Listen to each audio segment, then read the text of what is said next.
अस्सलाम वालेकुम। उम्मीद है आप सब खैरियत से होंगे। अल्लाह ताला हम सबको अपने हिफ्ज़ ईमान में रखे। अच्छा बच्चे, आज जो है वो हम न्यूमेरिकल का पोर्शन जो है वो स्टार्ट करने लगे हैं। तो चैप्टर नंबर 1 जो है 9th क्लास की बुक का, उसके यहाँ जब न्यूमेरिकल को स्टार्ट करेंगे। आपको इस बात का इल्म होना चाहिए कि जो ज़्यादातर स्टूडेंट्स हैं, आप भी स्टूडेंट हैं, आपको भी आइडिया होगा कि सबसे ज़्यादा जो प्रॉब्लम है वो बच्चों को न्यूमेरिकल के अंदर आती है। न्यूमेरिकल उनको टफ लगते हैं। आज मैं आपको यहाँ पर एक ऐसा वे बताऊंगा जिसके अंदर जो है वो आपके लिए न्यूमेरिकल ना सिर्फ आसान हो जाएंगे, बल्कि आप हर किस्म के न्यूमेरिकल को जो है वो आसानी सोल्व भी कर सकते हैं। तो इसके लिए जो है वो सबसे पहले जो है हमारे चैनल को सब्सक्राइब करें और शेयर करें, ठीक है। तो अब दूसरी ट्रिक जो है वो देखें क्या होती है। आपके किसी भी न्यूमेरिकल के अंदर सबसे पहली जो चीज है वो ये है कि न्यूमेरिकल की स्टेटमेंट को समझना, ठीक है। 90% स्टूडेंट जो है वो न्यूमेरिकल की स्टेटमेंट को समझ ही नहीं पाते, जिसकी वजह से जो है उनके लिए न्यूमेरिकल टफ हो जाता है, ठीक है। न्यूमेरिकल की स्टेटमेंट को समझने से पहले भी एक काम है जो कि आपके लिए सबसे ज्यादा जरूरी है, वो ये है कि लेक्चर के कॉन्सेप्ट आपके पास होने चाहिए, ठीक है। तो अगर अभी तक आपने जो है हमारे चैप्टर नंबर 1 के प्रीवियस लेक्चर नहीं देखे तो काइंडली पहले वो देख लें, ताकि आपको जो है वो थोड़ा सा प्रीफिक्सेस के बारे में, साइंटिफिक नोटेशन के बारे में, इन चीजों बेसिक्स के बारे में जो है थोड़ा सा नॉलेज आ जाए। फिर आपके लिए न्यूमेरिकल जो है वो सॉल्व करना आसान हो जाएगा, ठीक है। अच्छा, न्यूमेरिकल की स्टेटमेंट के अंदर ना हमारे पास कुछ 3 किस्म की जो है वो चीजें होती हैं, ठीक है, जो कि आप बच्चों को पता होनी चाहिए। First one is given given data. देखिए, जो न्यूमेरिकल स्टेटमेंट आपको दे दी जाती है उसके अंदर जो है वो सबसे पहला काम जो है वो डाटा निकालना। आपको डाटा जो है वो फाइंड करना सबसे ज्यादा जो है वो इंपॉर्टेंट है, ठीक है। मैं यहाँ पर आपको डाटा जो है फाइंड करके भी दिखाऊंगा, ठीक है, कैसे डाटा होता है। ये न्यूमेरिकल जो है वो आसान है, इनके अंदर डाटा फाइंड करना आसान है। आगे आगे जाके जो न्यूमेरिकल टफ आएंगे उनके अंदर डाटा फाइंड करना आपके लिए थोड़ा सा मुश्किल भी हो जाएगा, ठीक है। तो उसके अलावा जो दूसरा पॉइंट है, दैट इज टू फाइंड। आपने स्टेटमेंट के अंदर से आपको मिलेगा कि आपने फाइंड क्या करना है। ये सब स्टेटमेंट के अंदर से आपको मिल जाएंगे दोनों चीजें। गिवन डाटा भी स्टेटमेंट के अंदर होगा, फाइंड जो करना होगा वो भी आपकी स्टेटमेंट के अंदर आपको मिल जाएगा। Third part is formula.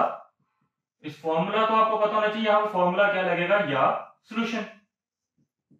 तो ये 3 चीजें होती हैं जो कि आपके न्यूमेरिकल के अंदर जो है वो यूज होती हैं। न्यूमेरिकल के अंदर ये 3 पॉइंट्स होते हैं। अगर इन 3 पॉइंट्स की आपको समझ आ जाती है कि फॉर्मूला कौन सा लगना है, आपका डाटा कौन कौन सा है, आपने फाइंड क्या करना है, तो न्यूमेरिकल सॉल्व करना आपके लिए बहुत ज्यादा जो है वो आसान हो जाता है, ठीक है। तो आज हम स्टार्ट करते हैं अपने 9th क्लास के पंजाब टेक्स्ट बुक बोर्ड का जो है चैप्टर नंबर 1, ठीक है। उसके न्यूमेरिकल हम जो है वो स्टार्ट करेंगे। तो फर्स्ट न्यूमेरिकल जो है वो आपको बोर्ड के ऊपर नजर आ रहा होगा। न्यूमेरिकल ये कहता है कि आपके पास कुछ वैल्यूज गिवन है, आपने इन वैल्यूज को जो है वो प्रीफिक्सेस के अंदर एक्सप्रेस करना है, ठीक है। तो प्रीफिक्सेस का टॉपिक जो है मैंने लेक्चर के अंदर पढ़ा दिया हुआ है। आप लेक्चर के अंदर जाकर जो है प्रीफिक्सेस का टॉपिक देख सकते हैं। प्रीफिक्सेस क्या होते हैं वो भी मैंने वहां एक्सप्लेन किया, कौन कौन से होते हैं वो भी मैंने आपको बताया हुआ है, कुछ कॉमन प्रीफिक्सेस, ठीक है। तो अपने क्वेश्चन को जो है वो हम स्टार्ट करते हैं। पहला क्वेश्चन जो है वो है 5000 ग्राम, ठीक है। 5000 ग्राम को आपने प्रीफिक्स के अंदर कन्वर्ट करना होता है। सबसे पहले आपने काम ये देखना है कि जो आपका एसआई यूनिट है क्या उसके साथ पहले से प्रीफिक्स लगा हुआ है। अगर तो पहले से प्रीफिक्स लगा हुआ है तो आप उसको पहले खत्म करेंगे, बाद में प्रीफिक्स के अंदर कन्वर्ट करेंगे। लेकिन यहां पर आप गौर करें तो ग्राम के साथ कोई प्रीफिक्स नहीं लगा हुआ, इसका मतलब हम इसको डायरेक्ट प्रीफिक्स में कन्वर्ट कर सकते हैं। अब कन्वर्ट कैसे करेंगे, देखें, मैंने जब ये पढ़ा रहा था प्रीफिक्सेस का टॉपिक तो उसके अंदर भी मैंने आपको बताया था कि 2 वे होते हैं, या तो आप उस वैल्यू से डिवाइड करके कन्वर्ट कर लो, या आप जीरोस को जो है वो 10 रेज़ टू पावर में कन्वर्ट कर लो। तो मैं यहाँ पर जीरोस को 10 रेज़ टू पावर में कन्वर्ट करके जो है आपको प्रीफिक्सेस में कन्वर्ट करना सिखाऊंगा। देखें, ये है मेरे पास 5000, आपको नजर आ रहा है कि यहाँ पर मेरे पास जो है वो 3 जीरोस हैं। इन 3 जीरोस को मैं 10 रेज़ टू पावर 3 में कन्वर्ट कर सकता हूँ। तो मैं क्या करता हूँ, मैं यहाँ पर 5 इन 3 जीरोस की जगह 10 रेज़ टू पावर 3 लिखा और साथ ये ग्राम एज इट इज। अब ये 10 रेज़ टू पावर 3 प्रीफिक्सेस के टेबल के अंदर जो है, लास्ट लेक्चर के अंदर मैंने आपको प्रीफिक्सेस का टेबल बताया था, उसके अंदर 10 रेज़ टू पावर 3 जो है वो किलो के इक्वल होता है। 10 raise to power 3 kilo prefix के इक्वल है, तो मैं इसकी जगह जो है वो किलो लगाऊंगा। तो ये क्या बन जाएगा, 5 किलोग्राम। अब आप देखें तो ये वैल्यू जो है वो किलो प्रीफिक्स के अंदर कन्वर्ट हो चुकी है, ठीक हो गया। अच्छा जी, अब देखें इसका पार्ट नंबर जो है वो बी पार्ट के अंदर वो क्या कहता है, बी पार्ट के अंदर जो है वो वैल्यू आपके पास है 20 लाख 123 वॉट, ठीक है, 20 लाख। इसको आपने जो है प्रीफिक्स के अंदर जो है वो कन्वर्ट करना है। अच्छा, प्रीफिक्स के अंदर कैसे कन्वर्ट करेंगे, ये देखिए आपके पास यहाँ पे कितने जीरोस हैं, 3 एंड 3 6 जीरोस हैं, ठीक है। तो मैं क्या करता हूँ, मैं इसको भी 10 रेज़ टू पावर में जरा कन्वर्ट करने की कोशिश करता हूँ। देखें कैसे, यहाँ पर हम जब कन्वर्ट करेंगे तो ये बनेगा 2 इंटू 1 2 3 4 5 6, तो 10 रेज़ टू पावर क्या बन गया, 6। अब ये 10 रेज़ टू पावर 6 जो है ये भी आपने प्रीफिक्स के अंदर जो है वो फिजिक्स की 9th क्लास की बुक के अंदर देखा था कि आपकी जो 10 रेज़ टू पावर 6 जो है वो मेगा के इक्वल होता है। तो मैंने क्या, सॉरी 10 रेज़ टू पावर 6 जो है मेगा के इक्वल होता है। तो मैं क्या करूंगा, मैं 10 रेज़ टू पावर 6 की जगह जो है वो मेगा पुट करूंगा, मेगा लग गया तो ये मेगावाट। अब गौर करें तो ये प्रीफिक्स लग चुका है, ठीक है, तो ये भी आपके पास क्या हो गया है, प्रीफिक्स के अंदर जो है वो कन्वर्ट हो चुका है। ठीक है, तो अगर आपको प्रीफिक्सेस के टेबल और प्रीफिक्सेस के बेसिक कॉन्सेप्ट पता है तो आप इस न्यूमेरिकल को जो है आसानी सॉल्व कर सकते हैं। इसका जो है वो पार्ट नंबर अगर आप 3 देखते हैं तो पार्ट नंबर 3 आपके पास यहां लिखा भी हुआ है, that is 52 into 10 raised to power minus 10 kilogram. अच्छा बच्चे, इस न्यूमेरिकल के अंदर आप गौर करें तो यहां पर जो आपके पास ये ग्राम यूनिट है, ये ग्राम यूनिट के साथ आपको पहले से ही किलो नजर आ रहा है। अब ये किलो प्रीफिक्स है, मैंने आपको न्यूमेरिकल के स्टार्ट में बताया था कि आपके अगर यूनिट के साथ पहले कोई प्रीफिक्स लगा होगा तो आपने उस प्रीफिक्स को पहले खत्म करना है। तो मैं क्या करता हूं, इस किलो की जगह जो है वो 10 रेज़ टू पावर 3 इसकी जगह लगा देता हूं, तो आगे 10 रेज़ टू पावर 3, क्योंकि 1 किलो की वैल्यू क्या है, 10 रेज़ टू पावर 3। हमने यहां पर जो है वो की भी थी, ये देखें 10 रेज़ टू पावर 3 किलो की इक्वल था। ठीक है, तो यहां पर मैंने किलो की जगह क्या लिख दिया, 10 रेज़ टू पावर 3। अब मैं क्या करता हूं, इन 10 की वैल्यूज को थोड़ा सा सोल्व करता हूं। 52 into 10 रेज़ टू पावर, ये देखें दोनों 10 बेसिस सेम, पावर्स क्या हो जाएगी, ऐड। ये आपका मैथ का रूल है कि जब बेसिस सेम हो तो पावर्स कर देती हैं ऐड। तो ये पावर है -10 प्लस 3 आगे ग्राम एज इट इज। ठीक है, इसको सोल्व करें तो ये बनेगा 52 into 10 रेज़ टू पावर -7 ग्राम। अच्छा बच्चे, यहां पर जो 10 रेज़ टू पावर -7 आ चुका है, अब -7 प्रीफिक्स के टेबल के अंदर इसकी कोई वैल्यू नहीं है, तो हमारे पास जो वैल्यू है -6 की है। तो मैं क्या करता हूं, 10 रेज़ टू पावर -7 को जो है -6 के अंदर कन्वर्ट करता हूं। कैसे, ये देखें, मैं इस 10 रेज़ टू पावर -7 को 10 raise to power -6 into 10 raise to power -1 में कन्वर्ट कर सकता हूं, क्योंकि दोबारा जब ये ऐड होंगे तो -7 बन जाएगा। ठीक है, तो मैंने इसको ब्रेक कर लिया 10 रेज़ टू पावर -6 और -1 के अंदर। ये -1 जो है मैं 52 के साथ कर लेता हूं सोल्व। कैसे, यहां पर इसकी पावर क्या है, माइनस, डिवाइड में लेकर जाऊंगा तो पावर क्या हो जाएगी, 10 रेज़ टू पावर +1, और +1 लिखने की जरूरत नहीं होती है, अब इसको 10 भी लिख सकते हैं। ये क्या है, 10 रेज़ टू पावर -6 और ये ग्राम एज इट इज। अब देखें, इसको जब मैं डिवाइड करूंगा तो ये क्या बन जाएगा 5.2। अब ये 10 रेज़ टू पावर -6 जो है, -6 आपके टेबल के अंदर माइक्रो के इक्वल होता है, तो मैं इसकी जगह माइक्रो प्रीफिक्स यूज कर सकता हूं। तो मैंने 10 रेज़ टू पावर -6 की जगह यूज कर लिया माइक्रो ग्राम। तो ये आपके पास जो है वो प्रीफिक्स के साथ एक्सप्रेस हो चुका है। ठीक हो गया, तो बेटा ये आपके पास जो है वो 3 न्यूमेरिकल्स थे, पार्ट नंबर 1 के 3, सॉरी न्यूमेरिकल नंबर 1 के 3 पार्ट थे। चौथा पार्ट जो है वो एज इट इज आपका पार्ट नंबर सी जैसा है। ठीक है, आप क्या करेंगे, इसको जो है मैं यहां पर आपको सोल्व करके बता देता हूं कि आपके पास ये देखें वैल्यू है 225 into 10 raise to power -8 second. अब यहां पर -8 आ चुका है, -8 भी मेरे पास जो है वो कोई प्रीफिक्स नहीं है, -6 प्रीफिक्स होता है। तो मैं इसको भी कन्वर्ट करता हूं, ये देखें कैसे, 225 into 10 रेज़ टू पावर -8 को मैंने ब्रेक कर दिया -6 और -2 में, तो ये बन गया -2 into 10 रेज़ टू पावर -6, ये सेकंड एज इट इज। ठीक है, यहां पर जैसे हमने किया था, इस 10 रेज़ टू पावर -1 को मैंने डिवाइड किया था, यहां पर भी मैं 10 रेज़ टू पावर -2 को डिवाइड में ले जाऊंगा तो ये +2 हो जाएगा। तो मैंने क्या किया, 225 divided by 10 raised to power 2 into 10 raised to power -6 second as it is। ठीक है, अब इस 10 raised to power 2 को मैं 100 लिख सकता हूं, तो मैंने क्या किया, इस 225 के डिवाइड में जो है वो 10 raised to power 2 की जगह 100 लिखा, और ये 10 raised to power -6 second as it is। अब इसको 100 पे जब मैं डिवाइड करूंगा तो मेरे पास आंसर आएगा 2.25। अब 10 raised to power 6 किसके इक्वल होता है, माइक्रो के इक्वल होता है। अभी हमने यहाँ पर कन्वर्ट भी किया, तो मैंने इसकी जगह लिख दिया माइक्रो और 7 सेकंड। तो अब गौर करें, ये भी प्रीफिक्स के अंदर जो है वो कन्वर्ट हो चुका है। तो ये था हमारे पास न्यूमेरिकल नंबर 1 और उसके जो है वो 4 पार्ट। ठीक है, अब न्यूमेरिकल नंबर 2 की तरफ से चलते हैं। हमारे पास जो न्यूमेरिकल नंबर 2 है वो ये कहता है कि आपके पास हाउ डू प्रीफिक्सेस, 3 प्रीफिक्सेस जो हैं वो आपको दिए गए हैं, माइक्रो, नैनो एंड पिको। आपने इन तीनों का जो है वो आपस में रिलेशन बताना है। ठीक है, तो सबसे पहले हम यहाँ पर देखते हैं हमें गिवन क्या है। तो यहां से हम गिवन डाटा निकालते हैं। देखें गिवन डाटा, अब हमें यहाँ पर गिवन क्या क्या कैसे पता लगेगा बच्चे, यहाँ पर जो है वो आपके पास 3 प्रीफिक्सेस गिवन है, माइक्रो, नैनो एंड पिको।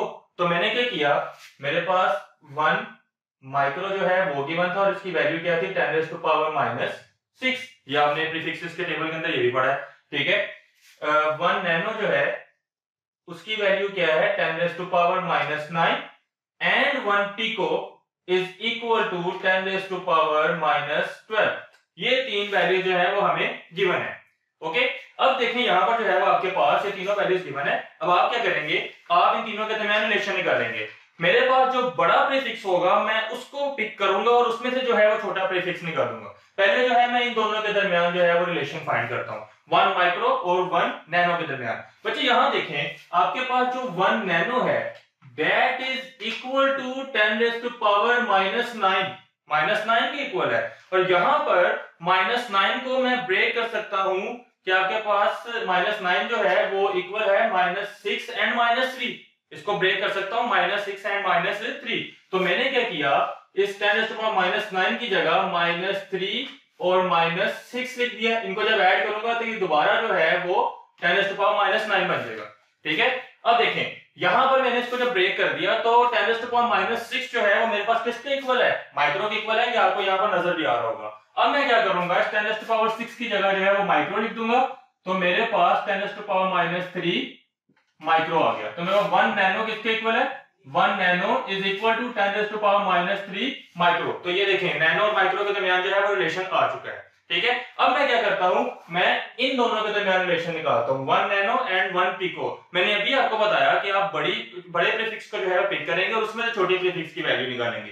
तो इन दोनों में से बड़ा प्रीफिक्स कौन सा है, पिको। तो मैं क्या करता हूं, मैं यहां लिखता हूं 1, यहां मैंने लिखा जी 1 पिको इज इक्वल टू 10⁻⁻12। ठीक हो गया, यहां तक -12 आ गया। अब देखें यहां पर जो -12 है इसको मैंने ब्रेक किसमें करना है, 10⁻⁹ एंड जो बाकी वैल्यू आएगी वो आएगी 10⁻³ तो मैंने इसको ब्रेक कर दिया 10⁻³ इंटू 10⁻⁹। तो यहां पर 1 पिको आपके पास जो है वो एज इट इज आ गया। अब 10⁻⁹ किसके इक्वल था, 10⁻⁹ जो था वो नैनो के इक्वल था। तो मैंने इसकी जगह जो है वो नैनो लिख दिया। तो यहां आ गया 10⁻³ नैनो और यहां पर आ गया 1 पिको। तो मेरे पास 1 पिको किसके इक्वल है, 10⁻³ नैनो। तो ये भी मेरे पास जो है पिको और नैनो के दरमियान रिलेशन आ गया। अब मेरे पास रिलेशन किसके दरमियान रह गया, मेरे पास रिलेशन रह गया माइक्रो और पिको के दरमियान। इन दोनों के दरमियान जो है वो रिलेशन निकालते हैं। इन दोनों में से बड़ा प्रीफिक्स कौन सा है, इन दोनों में भी जो है वो पिको बड़ा प्रीफिक्स है। तो मैं पिको को जो है पिक करता हूं, मैं यहां लिखता हूं 1 पिको इज इक्वल टू 10⁻⁻12। अब इसको ब्रेक किसमें करना है, इसको ब्रेक करना है माइक्रो में। तो माइक्रो किसके इक्वल है, 10⁻⁻6। तो मैं क्या करता हूं, मैं इसको ब्रेक कर देता हूं 10⁻⁻6 इंटू 10⁻⁻6। तो दोबारा 10⁻⁻12 हो जाएगा। ठीक है, अब ये जो है आपके पास 10⁻⁻6, इस 10⁻⁻6 की जगह मैं क्या लिख देता हूं, यहां पर जो है मैं आपके पास माइक्रो लिख देता हूं। तो मेरे पास 1 पिको जो है वो इक्वल आ गया 10⁻⁻6 माइक्रो के। तो ये रिलेशन आ गया पिको और माइक्रो के दरमियान। ये पिको और माइक्रो के दरमियान रिलेशन आ गया, ये पिको और नैनो के दरमियान रिलेशन आ गया, और ये आ गया नैनो और माइक्रो के दरमियान। तो ये तीनों का आपस में जो है वो रिलेशन हमने फाइंड कर लिया। यही आपका न्यूमेरिकल नंबर 2 था। हमारे पास जो है वो न्यूमेरिकल नंबर 3 अब ये कहता था, न्यूमेरिकल नंबर 3 कहता है कि your hair grow at the rate of 1 millimetre per day. आपके जो बाल हैं वो 1 मिलीमीटर एक दिन के अंदर जो है वो इंक्रीज करते हैं। तो find the growth rate in nanometre per second. तो आपने इसका ग्रोथ रेट जो है वो नैनोमीटर पर सेकंड के अंदर जो है वो फाइंड करना है। अब देखें यहाँ पर अभी नैनोमीटर पर सेकंड को आप छोड़ दें, पहले जो है हम ग्रोथ रेट को जरा देखते हैं। ये लिखा हुआ है your hair grow at the rate of 1 millimetre per day. इसको जरा हम न्यूमेरिकल के अंदर कैसे लिखेंगे, हम इसको मैथमेटिकल फॉर्म में कैसे लिखेंगे ये देखें जरा। मेरे पास रेट ऑफ ग्रो या ग्रोथ रेट जैसे आपको दिल करे आप लिख सकते हैं, is equal to, growth rate क्या है 1 मिलीमीटर, और इस पर का मतलब क्या होता है, इस पर का मतलब होता है डिवाइडेड बाय। तो मैं इसको लिख सकता हूं 1 मिलीमीटर डिवाइडेड बाय 1 डे, कि एक दिन के अंदर 1 मिलीमीटर जो है वो आपका ग्रोथ रेट है या रेट ऑफ ग्रोथ, जैसे आप इसका दिल करे इसको पढ़ सकते हैं, कोई मसला नहीं है इसमें। ठीक है, तो मैंने इसको जो है मैथमेटिकल फॉर्म में लिख लिया 1 मिलीमीटर डिवाइडेड बाय 1 डे। अब यहां पर देखें तो मेरे पास आंसर है मीटर पर सेकंड। इसका मतलब क्या है, मुझे यहां मीटर चाहिए और यहां क्या चाहिए, सेकंड चाहिए। तो मुझे पहले इस मिलीमीटर को मीटर में और इस डे को जो है वो सेकंड में कन्वर्ट करना पड़ेगा। चलिए जी हम इसको पहले जो है वो मिलीमीटर से मीटर में और सेकंड में कन्वर्ट करके देखते हैं। मेरे पास जो 1 मिलीमीटर है, ये जो मिली है ये प्रीफिक्सेस के अंदर किसके इक्वल होता है, 10⁻³ के इक्वल होता है। तो मैंने क्या किया, इसकी जगह लिख दिया 10⁻³ 7 मीटर जो है वो एज इट इज आ गया। ये आप 3 डॉट्स लगा के लिखिएगा ताकि उसको ये समझ आए कि ये जो है वो आप कुछ सॉल्यूशन के अंदर जो है वो एक इंपॉर्टेंट रोल जो है प्ले करने लगे हैं। ठीक है, सच दैट इसका मतलब होता है।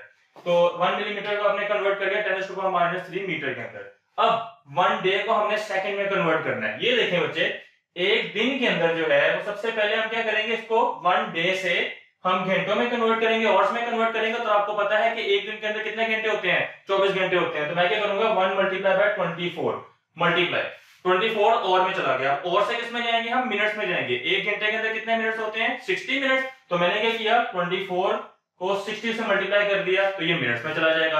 अब मिनट्स से मैंने किस में जाना है, सेकंड्स में जाना है। तो 1 मिनट के अंदर कितने सेकंड होते हैं, 1 मिनट के अंदर होते हैं 60 सेकंड। तो मैं दोबारा जो है वो 60 से मल्टीप्लाई करूंगा तो ये जो है वो सेकंड्स के अंदर कन्वर्ट हो जाएगा। अब आप लोग जो है अपने कैलकुलेटर निकाले और जल्दी से जो है वो जरा इसको सॉल्व करके मुझे बताएं इसका आंसर क्या आता है, और जरा टैली कीजिएगा क्या इसका आंसर जो है वो आपके पास 8.64 into 10 raised to power 4 second आता है। अगर आता है तो ये आपका आंसर जो है बिल्कुल ठीक है। ठीक है, तो ये आपके पास जो है 1 डे इतने सेकंड्स के अंदर जो है वो कन्वर्ट हो चुका है। अब हम क्या करते हैं, इन दो वैल्यूज को इस फॉर्मूले के अंदर जो है वो पुट करते हैं। देखें मैंने क्या किया, यहां पर मेरे पास रेट ऑफ ग्रोथ यानी कि growth rate is equal to 1 millimetre. 1 millimetre की वैल्यू क्या थी, 10 टू पावर -3 मीटर। तो मैंने इसकी जगह लिख दिया 10 to power -3 metre divided by 1 day कितने सेकंड्स के इक्वल था, ये था 8.61 10 टू पावर 4 सेकंड। इसकी जगह मैं लिख दिया 8.64 into 10 टू पावर 4 सेकंड। ठीक हो गया बच्चे। अब ये मीटर पर सेकंड जो है ये आप सेपरेट कर लें, ठीक है, और बाकी वैल्यू को जरा सॉल्व करने की कोशिश करते हैं। देखें यहां पर मेरे पास 1/8.64 को मैंने कर लिया सेपरेट, क्योंकि मैं 10 रेज़ टू पावर को जो है ना आपस में कंबाइन करके सॉल्व करूंगा। कैसे, ये 10 रेज़ टू पावर -3 जो है वो ऊपर ही है, ये वाले 10 रेज़ टू पावर 4 जब ऊपर जाएगा तो क्या हो जाएगा 10 रेज़ टू पावर -4। ठीक है, जब भी कोई वैल्यू डिवाइड के अंदर होती है, जब उसको ऊपर लेकर जाते हैं या ऊपर से नीचे लेकर आते हैं तो उसकी पावर का साइन चेंज कर देते हैं। आपने अपने न्यूमेरिकल्स के अंदर किया भी है। ठीक है, तो मैंने क्या किया, इसको 10 रेज़ टू पावर ऊपर जाकर क्या होगी -4, और ये क्या बन गया मीटर पर सेकंड। ठीक हो गया यहां तक। अब आप क्या करेंगे, इसको कैलकुलेटर के अंदर जो है 1 डिवाइडेड बाय 8.64 करें। आप जो इसको कैलकुलेटर से डिवाइड करके मुझे बताएं क्या आंसर आता है, तो आपका आंसर आएगा 0.1157। अगर आपका ये आंसर आ रहा है तो इसका मतलब आपका आंसर ठीक है। अब आप क्या करें, इन दोनों पावर्स को ऐड कर दें क्योंकि बेसिस सेम है। पावर्स ऐड की तो ये बन गया 10 to power -3 in -4 metre per second. मैंने ऐड करने को कहा था लेकिन दरमियान में माइनस साइन क्यों आया, देखें ये -3 प्लस -3 तो प्लस माइनस क्या हो जाता है, माइनस हो जाता है, इसलिए यहां पर जो है -4 आ गया। ठीक है, इसको आप सॉल्व करेंगे तो -3 -4 क्या बन जाएगा, ये आपके पास बन जाएगा 10 raise to power -7 metre per second. ये मीटर पर सेकंड में आ गया, लेकिन आपको आंसर किस में चाहिए, आपको आंसर चाहिए नैनोमीटर पर सेकंड में। ठीक है, तो हम क्या करते हैं, इसको नैनोमीटर पर सेकंड में कन्वर्ट करते हैं। 1 nano is equal to 10 raise to power -9, यहां पर है 10 रेज़ टू पावर -7। इस -7 को पहले कन्वर्ट करते हैं 10 रेज़ टू पावर -9 के अंदर। कैसे करेंगे, मुझे यहां पर -2 चाहिए, -2 चाहिए। साइंटिफिक नोटेशन के टॉपिक के अंदर मैंने आपको बताया था कि अगर आपको पावर माइनस में लानी हो तो आप पॉइंट को राइट साइड पर मूव करते हैं। ठीक है, तो मुझे कितना नंबर चाहिए, 2 नंबर चाहिए, 10 रेज़ टू पावर -2 चाहिए। तो मैं क्या करूंगा, इस पॉइंट को 2 नंबर राइट साइड पर मूव करूंगा तो मेरे पास 10 रेज़ टू पावर -2 आ जाएगा। मैंने क्या किया, इस पॉइंट को यहां से मैंने यहां मूव किया तो ये बन गया 11.57 into 10 रेज़ टू पावर -2, और ये 10 रेज़ टू पावर -7 जो है वो एज इट इज आ गया। यहां तक समझ आ गई बेटा। अब देखें 10 रेज़ टू पावर -7 और -2 को जब मैं सोल्व करूंगा तो ये बन जाएगा 10 रेज़ टू पावर -2 -7, वो -2 -7 इज इक्वल टू -9, तो मेरे को -9 आ गया। ठीक है, अब इसको मैथमेटिकल जरा सॉल्व करके देखते हैं। 11.57 into 10 raise to power -2 -7 metre per second, और जब इसको सोल्व किया ये कैसे आया आपको समझ आ रही होगी कि ये दोनों पावर जो है वो ऐड हुई जैसे यहां पर हुई थी। ठीक है, तो प्लस माइनस माइनस के साथ जो है वो -7 लिख दिया। जब सोल्व किया तो ये बनेगा 11.57 into 10 raise to power -9 metre per second. अब 10 रेज़ टू पावर -9 मेरे पास नैनो की इक्वल होता है, तो मैं इसकी जगह नैनो लिख दूंगा तो मेरे पास आ जाएगा 11.57 नैनोमीटर पर सेकंड, और ये आपके पास ग्रोथ रेट है नैनोमीटर पर सेकंड के अंदर। ये आपका न्यूमेरिकल नंबर जो है वो कौन सा था, 3 था। ओके ओके, तो स्टूडेंट्स हमारे पास जो है वो न्यूमेरिकल नंबर 4 जो है वो आपके पास ये कहता है कि आपने कुछ वैल्यूज आपको गिवन है और आपने जो है इसको स्टैंडर्ड फॉर्म के अंदर रीराइट करना है। सबसे पहले हम ये देखते हैं स्टैंडर्ड फॉर्म क्या होती है। साइंटिफिक नोटेशन की स्टैंडर्ड फॉर्म के बारे में थोड़ा सा देखते हैं वो क्या होती है, इसको ओवरव्यू देखते हैं। वैसे लेक्चर के अंदर मैंने एक्सप्लेन किया हुआ है, आप उस लेक्चर के अंदर जाकर भी जो है साइंटिफिक नोटेशन के अंदर जो है जाकर इसको समझ लीजिएगा, आपको समझ आ जाएगी। ठीक है, तो यहाँ पर मैं आपको थोड़ा सा ओवरव्यू देता हूँ पहले स्टैंडर्ड फॉर्म के बारे में। मेरे पास अगर कोई वैल्यू लिखी हुई है ना जी, देखें 112 into 10 रेज़ टू पावर -9, तो ये साइंटिफिक नोटेशन में है, हम +9 ले लेते हैं जरा इजी करने के लिए। ये आपके पास साइंटिफिक नोटेशन में है लेकिन स्टैंडर्ड फॉर्म नहीं है। साइंटिफिक नोटेशन की स्टैंडर्ड फॉर्म क्या होती है, वो आपके पास ये होती है कि आपका पॉइंट जो है वो फर्स्ट नॉन जीरो नंबर के बाद होना चाहिए। फर्स्ट नॉन जीरो नंबर से क्या मुराद है, आप यहां से स्टार्ट करें तो आपके पास पहला ऐसा कौन सा नंबर आता है जो जीरो नहीं है, वो है 1। तो पॉइंट आपका यहां होना चाहिए, लेकिन यहां पर पॉइंट कहां पर है, यहां पर है पॉइंट लास्ट पे। अगर आपके पास पूरी वैल्यू के अंदर पॉइंट नजर ना आए तो इसका मतलब क्या होता है, आपका पॉइंट है लास्ट पर। तो आपका पॉइंट है यहां लास्ट पर, तो इसका मतलब ये स्टैंडर्ड फॉर्म में नहीं है। आप क्या करेंगे, इसको स्टैंडर्ड फॉर्म में करेंगे कन्वर्ट। कैसे करेंगे, आप इस पॉइंट को लेकर आओगे फर्स्ट नॉन जीरो नंबर के बाद, और जितना नंबर मूव करवाया होगा उसको 10⁻⁴ में लिख देंगे। ये भी साइंटिफिक नोटेशन के अंदर मैंने बताया था कि जब आप पॉइंट को लेफ्ट साइड पर मूव करवाते हैं तो आपकी पावर जो है वो पॉजिटिव आती है, और अगर पॉइंट को राइट साइड पर मूव करवाते हैं तो पावर क्या आती है, नेगेटिव आती है। तो मैंने क्या किया, इसको लेफ्ट साइड में मूव किया तो मैं पावर के लिख दूंगा 2। 2 क्यों लिखा, यहां से यहां आया तो कितना डिजिट मूव हुआ है, 1 2, तो 10⁻⁴ क्या आ गया 2, और ये 10⁻⁹ एज इट इज। इनको सोल्व कर दो तो 1.12 into 10⁻⁹ 9 + 2 11। तो ये आपके पास जो है ये स्टैंडर्ड फॉर्म है। तो आपने इसी तरह इन क्वेश्चंस को जो है वो स्टैंडर्ड फॉर्म के अंदर कन्वर्ट करना है। आई होप कि आपको समझ आ गई होगी और आप इन क्वेश्चंस को आसानी कर सकते हैं। तो बच्चे ये क्वेश्चन जो है वो आप लोग मुझे जरूर करवाइएगा साथ साथ। चलिए जी देखते हैं क्वेश्चन नंबर 1 को, पार्ट नंबर ए को। पार्ट नंबर ए ये कहता है जी 1168 into 10⁻⁻27। ठीक है, अब यहां पर आप पॉइंट को देखें कहां पर है, आपका पॉइंट यहां कहीं नजर नहीं आ रहा, इसका मतलब आपका पॉइंट कहां है, लास्ट पर है। आपने पॉइंट लेकर कहां आना है, आपने पॉइंट को लेकर आना है फर्स्ट नॉन जीरो नंबर के बाद, मतलब 1 के बाद। तो मैं क्या करता हूं, मैं इस पॉइंट को यहां पर मूव करता हूं तो ये बन जाएगा 1.168 इनटू कितने नंबर मूव किया, 1 2 3, 3 डिजिट मूव किया तो 10⁻⁴ क्या आ गया, 3 आ गया। अब पॉइंट को मूव कहां किया, लेफ्ट साइड या राइट साइड, ऑब्वियस सी बात है लेफ्ट साइड मूव किया, तो लेफ्ट साइड मूव किया तो पावर क्या आएगी, प्लस आएगी, प्लस लिखने की जरूरत नहीं है। और ये आपके पास क्या आ गया, 10⁻⁻27 एज इट इज आ गया। अब आप क्या करें, इन 10⁻⁴ को सोल्व कर दें, 1.168 into 10⁻⁴ ये बन गया 3 - 27। ठीक है, बेसिस सेम, पावर्स क्या कर दी, ऐड कर दी ना, तो 3 - 27 क्या होगा, 3 - 27 is equal to -24। तो ये मेरे पास आ गया 10⁻⁻24। ये आपके पास जो है वो स्टैंडर्ड फॉर्म में कन्वर्ट हो चुका है।